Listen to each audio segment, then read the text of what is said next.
Mesdames et messieurs, bonsoir. À la une de l'actualité dans nos régions. Reprise des cours le 1er juin prochain pour les élèves en classe d'examen. Passage en classe supérieure pour ceux du primaire. Évaluation selon la base de la meilleure moyenne pour les élèves du secondaire.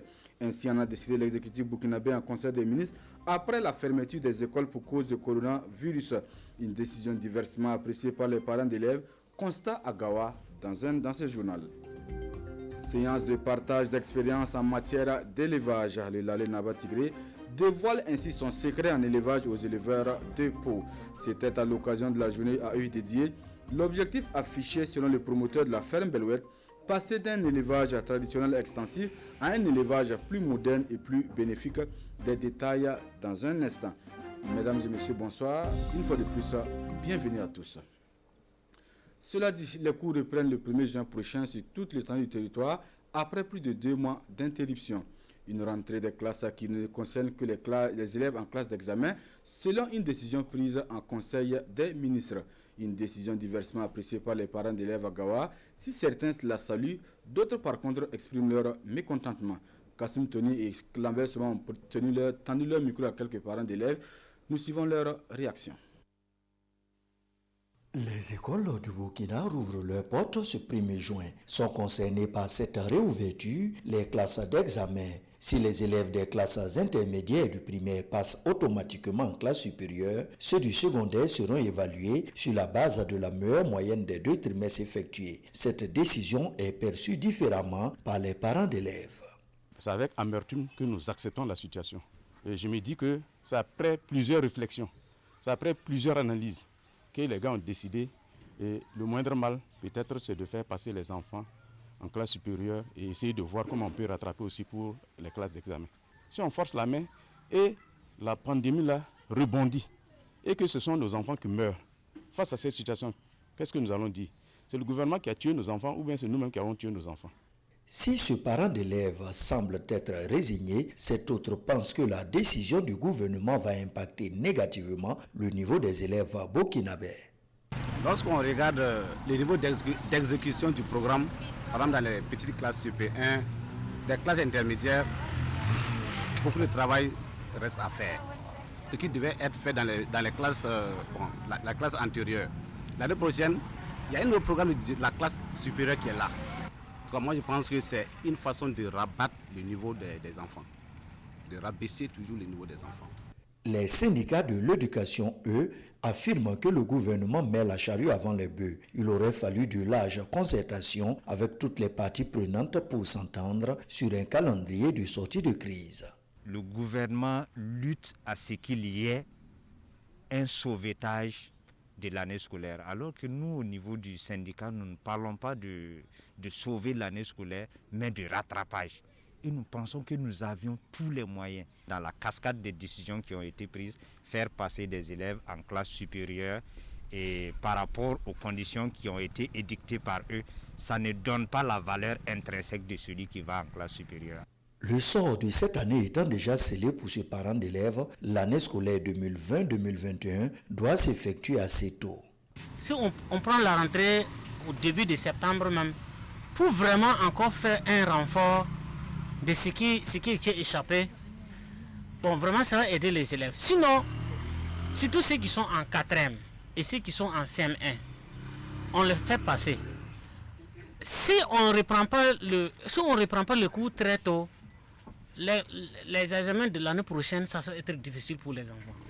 En attendant la reprise du 1er juin, ces élèves du lycée provincial Bafouji de Gawa révisent leurs cours comme ils le peuvent. Voici de quoi accompagner les élèves dans le respect des mesures barrières contre la pandémie du coronavirus. L'amicale des anciens élèves du lycée technique national Awaka Lamizana ex-LTO joue sa partition dans la lutte contre le Covid-19. Elle fait don de lave-mains et de savons à leurs anciens établissements d'une valeur de 2 800 000 francs CFA. Le matériel a été remis aux responsables du lycée. Jean-Yod Baïla, Amadou Marcelto. Les anciens élèves du lycée technique de Ouagadougou, solidaires de leur établissement dans la lutte contre la maladie à coronavirus. Réunis en amicale, ils sont à l'origine de ce don composé de dispositifs de lavage de mains, de savon et de solutions hydroalcooliques. Nous venons justement pour sensibiliser en même temps à travers ce don de matériel-là, pour que ces jeunes qui sont là et qui n'y croient pas, voilà, puissent quand même respecter les barrières qui ont été mises en place par notre gouvernement, voilà, pour qu'ils puissent en tout cas se prémunir et protéger aussi leur santé et protéger aussi les autres. Estimé à 2 800 000 francs CFA, ce geste vient à point nommé vu la reprise des cours prévue pour le 1er juin prochain. Dès le dimanche, puisque lundi on doit reprendre les cours pour les classes d'examen, on va déposer devant chaque classe d'examen un lave-main. On va leur donner du savon. On est déjà en train de distribuer les bavettes pour les classes d'examen pour pouvoir effectivement le lundi à 7h démarrer. Ça, c'est notre objectif que nous visons. Et Dieu voulant, je pense que nous allons réussir. Créée il y a seulement quelques mois, l'amicale des anciens élèves du LTO envisage renforcer les liens entre les membres et mieux encore promouvoir des valeurs socio-éducatives au profit des élèves de leur établissement d'origine. L'association des scolaires de Koudou, elle, de son côté, donne de la voix. Face aux hommes de médias, elle fait sa lecture de la situation préoccupante de l'éducation au Burkina. L'association appelle tous les acteurs du système éducatif burkinabé à s'asseoir sur une même table pour trouver une issue heureuse à cette année scolaire. Le compte rendu de la conférence de presse avec Césaire Carrefour et Maxime Zongo. Porté sur les fonds baptismaux, il y a de cela plusieurs mois, l'association des scolaires de Koudou a décidé de donner de la voix. Les raisons de cette sortie au grand jour, se présenter enfin au grand public, mais aussi et surtout donner son point de vue par rapport à la situation préoccupante de l'éducation. Nous lançons un appel à l'État et à tous les acteurs de l'éducation à s'asseoir autour d'une même table pour trouver une issue heureuse à notre année scolaire. Sur le front social, nous saluons l'auteur d'esprit du gouvernement qui a consenti à rétablir tous les salaires suspendus de plus de 700 enseignants dans la recherche de l'apaisement. Nous remercions l'ensemble des 16 syndicats de l'éducation qui ont appelé à la reprise normale de toutes les activités pédagogiques. Les dernières décisions du gouvernement qui s'inscrivent en droite ligne avec la plupart de leurs propositions de sortie de crise ont été accueillies avec soulagement. Des activités déjà menées par l'association notent la contribution de la coordination à des campagnes de sensibilisation sur le respect des mesures barrières pour lutter contre le Covid-19. La dernière activité en date, un don de sang afin de sauver des vies en danger. L'association des scolaires de Koudou, selon son premier responsable, est apolitique. Son objectif principal, rassembler les scolaires du Boulkemdé pour la défense de leurs intérêts. Même exercice mené par le Conseil d'information et de suivi des actions du gouvernement CISAG. Face aux hommes des médias, il passe à la loupe les actions de l'exécutif burkinabé, la gestion de la pandémie du coronavirus, la situation sécuritaire, les échéances électorales de novembre prochain, autant de sujets abordés face aux hommes des médias. Alidou Badini, Caroline Ouaré. Pour cette sortie encore, le CISAG porte la critique sur les actions du gouvernement concernant la gestion de la maladie à coronavirus, une gestion que les conférenciers continuent de juger inadéquate. Interpellés par la presse pour proposer leurs solutions à eux, les membres du Conseil, à travers le porte-parole, répondent. Alors, ce que nous proposons, une question sanitaire, il faut impliquer tous les acteurs de la santé, du docteur au plus petit infirmier. Alors donc, nous pensons que déjà, cette barre a été faussée. Le professeur Marshall est parti, il y a un autre groupe qui est venu. Nous avons l'impression qu'il y a des règlements de compte entre les différents responsables qui prennent en fait la tête de la coordination. Nous avons remarqué qu'il n'y avait même pas de cohésion, de coordination, en fait, au niveau, en l'air sain. Donc, c'était vraiment un problème. La situation sécuritaire, la cohésion sociale et les élections du mois de novembre prochain sont aussi des sujets du face à la presse du CISAG. Sur le cas des élections à venir, le Conseil s'engage sur le point de vue des tenants du maintien des élections suivant le calendrier prévu. L'arrestation de l'ancien ministre de la Défense nationale est appréciée par les conférenciers comme élément de consolidation de la maturité de l'institution judiciaire et d'appeler à poursuivre l'instruction du dossier en tenant compte de la présomption d'innocence de l'inculpé. Forte mobilisation des populations de Zitenga dans l'Oubretenga hier jeudi. Et pour cause, elles bénéficient d'une nouvelle ambulance médicalisée. C'est un don du président de l'Alliance des jeunes pour l'indépendance et la République Agir, par ailleurs fils de la localité. Une ambulance qui va surtout renforcer le matériel roulant du centre de santé et de promotion sociale de Zitenga. Bernard Combelem et M. Solange Guigman pour le reportage.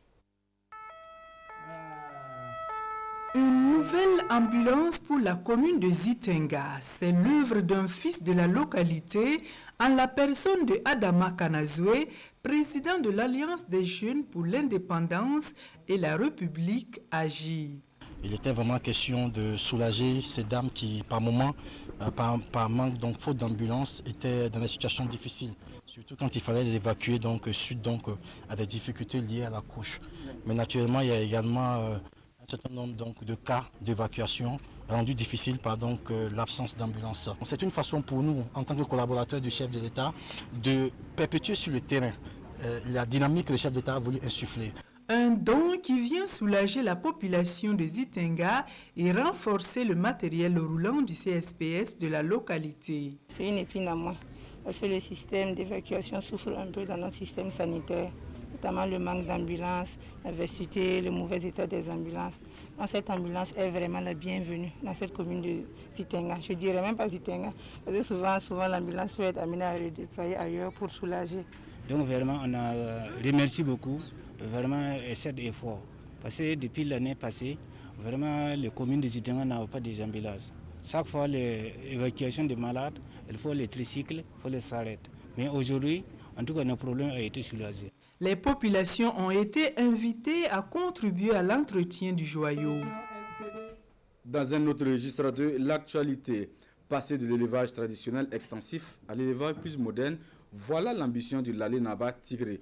Présent à Pau dans le Naouri hier jeudi, à l'occasion de la journée de l'éleveur, le promoteur de la ferme Belouette partage son expérience aux éleveurs de la province.